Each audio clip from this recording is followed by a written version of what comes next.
tidak atau belum sekolah 24,3. yang sarjana hanya 4,7. Indonesia emas macam apa yang sedang kita kejar dengan situasi ini? Memang tidak adil, Bang. Hanya untuk 13.000 orang kedinasan itu tadi dianggarkan 104 triliun. Sementara untuk 64 juta siswa itu anggarannya hanya 94 triliun. Dari sini saja kita tidak perlu terlalu cerdas untuk mengatakan ada yang salah rancangan ini. 10 dibagi 5.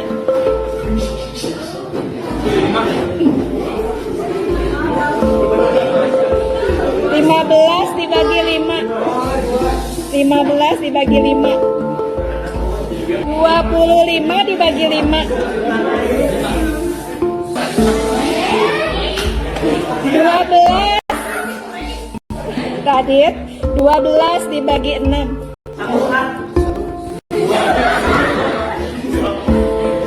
24 dibagi 6. Kebodohan bangsa secara komunal itu kita hentikan. Dalam perkembangannya, hari ini yang kita lihat ternyata tidak seperti itu. Sudah dilihatkan pada bagian itu tadi, video itu tadi. Anda ingin mengatakan bahwa 20% APBN itu realitasnya itu tidak seperti dalam konsep para perumus dari 20% itu. Iyalah, itu kan jelas. Kita harus mencerdaskan kehidupan berbangsa dan negara. Nah, untuk mencerdaskan kan perlu anggaran. Dan udah di amandemen pada awal reformasi itu disiapkan di dalam konstitusi kita 20%. Tapi 20% ini kemana? Ternyata 20% ini lebih banyak digunakan untuk anggaran-anggaran di luar fungsi di luar pendidikan. Itu nuansanya adalah memberi penguatan kepada pendidikan kita mulai dari pendidikan dasar, menengah, dan tinggi. Dan itu disiapkan anggaran yaitu 20% ini. Tetapi tahun 2009 itu Menteri Keuangan membuat peraturan Menteri Keuangan yang menambah frase fungsi pendidikan. Nah, ini tidak boleh. Menambah frase fungsi pendidikan. Dia tidak melihat keputusan MK. Padahal di dalam putusan MK nomor 24 tahun 2007 anggaran pendidikan tidak boleh ditafsirkan. Putusan Mahkamah Konstitusi 24 tahun 2007 menegaskan bahwa alokasi 20% untuk pendidikan bersifat wajib dan pemerintah tidak bisa menafsirkan angka ini secara fleksibel. Artinya bahwa 20% itu tidak boleh dibagi-bagi kepada KL yang saya sebutkan tadi. KL itu macam-macam, mulai dari Kementerian Agama, Perhubungan, PU, semuanya ada banyak sekali gitu. Itu salah itu. Salah. Melanggar undang-undang. Wow. Dan ada peraturan pemerintah tahun nomor 18 tahun 2022 itu menegaskan bahwa anggaran 20% ini tidak boleh digunakan untuk kedinasan.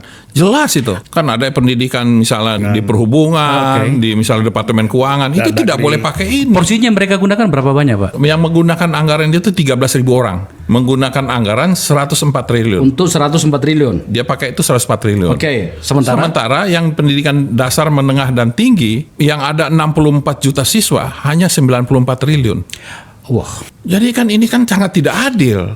Misalnya dia mau naik pangkat, dia ikut dulu pendidikan kedinasan. Dan itu kan dibiayai. Mulai dari seragamnya, sepatunya, bahkan dikasih uang sekolah, dikasih biaya penginapan, biaya semuanya. Sementara anak didik kita kan dia harus bayar. Jadi potret pendidikan kita tidak akan pernah keluar dari ini kalau semua model kayak gini. Potret sebelum ada amandemen, sekolahnya sama potret sekarang kan nggak ada bedanya. Tetap sama. Sekolah hancur-hancuran, tidak punya fasilitas segala macam. Terus kemana? Padahal kementerian dan lembaga itu sebenarnya sudah punya anggaran sendiri. Iya, jangan ambil dari yang ini. Kalau bagi pendidikan tinggi yang paling kerasa adalah terkait dengan tentu alokasi beasiswa. Kemudian yang kedua adalah terkait dengan riset. Riset Tsinghua University per tahun itu 30,8 triliun. Satu perguruan tinggi. Oxford University 19,3 triliun. University of Tokyo 13,6 triliun. Satu kampus.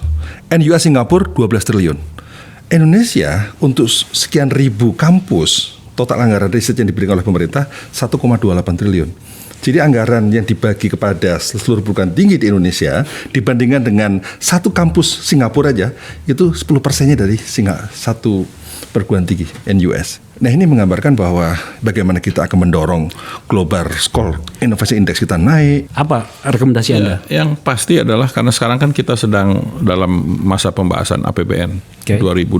Dan di situ saya akan pertanyakan, mana alokasi 20% yang untuk pendidikan itu? Kalau tidak, ini undang-undang APBN ini cacat hukum, bisa berakibat fatal kalau dibawa ke MK karena pelanggaran terhadap berbagai undang-undang dan aturan. Jadi ini akan kita uber terus. Sebagai Menteri Keuangan juga harus jangan ambil dari sini. Jangan ambil dari sini karena ini haknya anak-anak didik.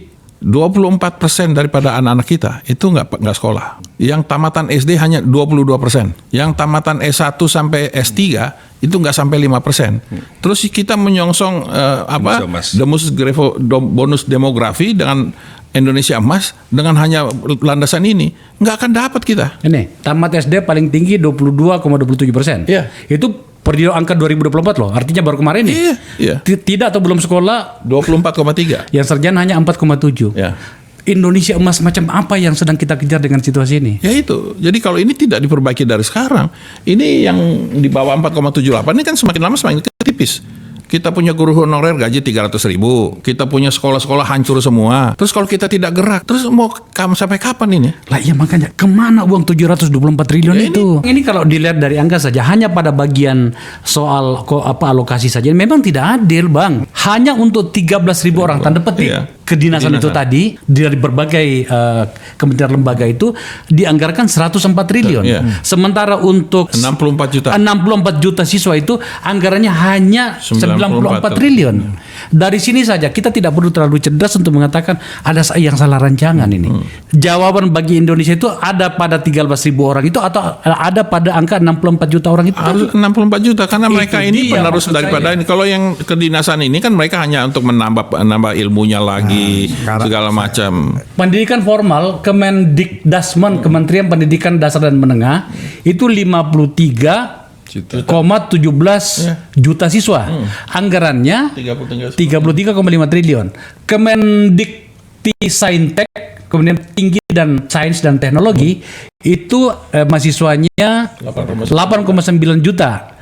Anggarannya 57,7 triliun. Tapi coba lihat pendidikan kedinasan 12.000 orang sampai dengan 13.000 orang. Anggarannya 104 triliun. Pemirsa, Anda bisa lihat angkanya. Kalau Anda mengatakan saya memprovokasi keadaan, iya saya memprovokasi keadaan. Tapi yang saya provokasi adalah kita harus hentikan kesalahan ini. Kalau 104 triliun tadi itu dikembalikan, bagaimana potret pendidikannya? Yang pasti akan bagus. 104 triliun ini dimasukin ke Sikdisnas itu tadi, penengah, pendidikan tinggi sampai tinggi. Itu picture daripada pendidikan kita akan berbeda. Guru-guru honorer akan senang. Sekolah-sekolah fasilitas akan dia ini. Mereka akan ceria. Nah, yang 104 triliun ini yang kedinasan, ya cari. Itu urusan Menteri Keuangan. Jangan ambil dari sini. Untuk itulah Anda menjadi Menteri Keuangan. Iya. Kita memobilisasi rasa iba. Ada guru yang sudah 15 tahun digaji 300.000 per bulan. Dimobilisasi pemberitaannya.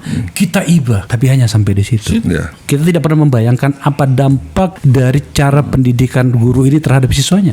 Ya, yang juga penting kita perhatikan kalau kita mampu untuk melakukan konstruksi anggaran yang berkeadilan tadi, maka bahwa orang masuk perguruan tinggi dengan biaya murah bisa terwujud. Membuka akses luas-luasnya bagi masyarakat yang kurang mampu untuk mengenyam pendidikan tinggi. Jadi ini harus ada keberanian dan saya berharap di gaungan terus agar Pak Prabowo bisa dengar juga bahwa ini 20% ini salah tempat selama ini.